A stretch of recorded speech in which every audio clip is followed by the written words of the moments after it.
Мен Жуматаевты жөнөтүп атып, өлөсүн, бул чатак иш. Сен макул болбо, барып Батукаевдин чыгышына каршы бол деп көрсөтмө берип жөнөттүм деди. Аманбектин ошентип ишти талкуулап кеңеш бергенге укугу барбы? Жок, андай укугу жок. Акматалиев отпускага чыгып, Жуматаевты нарындан күтүп алыптыр. Бир күнгө атайын барыпчы. Анан ал жерден туруп, сен барып кирип азыр макул болосуң. Макул болбой турсун, сураңгын судьядан деп суратыптыр. Отпускада туруп, анын ошол жерге барып, ушундай көрсөтмө бергенге укугу бар беле?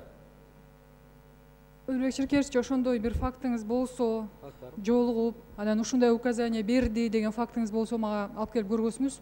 Бүгүн дагы мен комиссиянын ал бир күнгө ошол күнү ошол нарынга барып келиптир. Өлбек Ширкеевич, сиз эмеле айткандай эле, мен деле ошо член комиссиялардан угуп атам, бирок бүгүнкү күнгө чейин бир да факт берген жок. Голословно айткандарыңардан башка бүгүн бир да факт ала элекми? Мен 2 мүнөт суроомду бердим, 5 мүнөт сөз бересиз.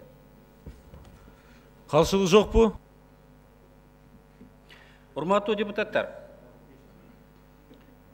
биз кылмыш дүйнөсүнө келишкис согуш жарыяладык. Бирок Батукаевдин чыгышы биз ага багынып бергендигибизди агенеледик.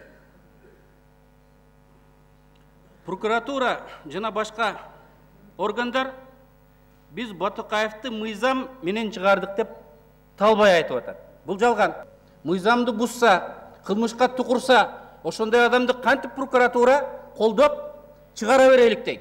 Анткени президент кылмыштуулукка жарыяланган саясатты ишке ашыра турган генералдык прокуратурада мыйзам түрүндө деп ошол жагдайлардын баарын эске албастан туруп, соттагын прокуратурада чыгарып жиберип, баары мыйзамдуу деп турат. Мыйзамда бузулган, эң негизгиси мыйзамдын маңызы бузулган.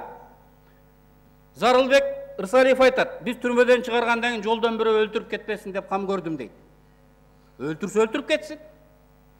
Анын бизде кандай тиешеси бар? Менди үйгө барганча бирөө өлтүрүп кетиши мүмкүн. Түрмөдө өлүп калбасын деп чыгардык дейт. Аны түрмөдө колубуздан келишинче жарыяланыш керек. Өлсө, айла жок, Кудай алып кетти. Эмне биз өлбөй атабызбы? Аны өлбөсүн деп биз каяктан кепил алдык? Тооба кылбаса, мамлекетти тааныбаса, мыйзамды тейлейм деп ошол жерден жулунуп жарыялап турса, мыйзамда аны өлө турган адамды чыгар деген эч нерсе жок. Анан ошондуктан мыйзамдын маңызын бурмалаганга, генералдык прокуратурага дагы, сотко дагы биз эч уруксат бербешибиз керек. Тиешелүү адамдар жазасын алыш керек.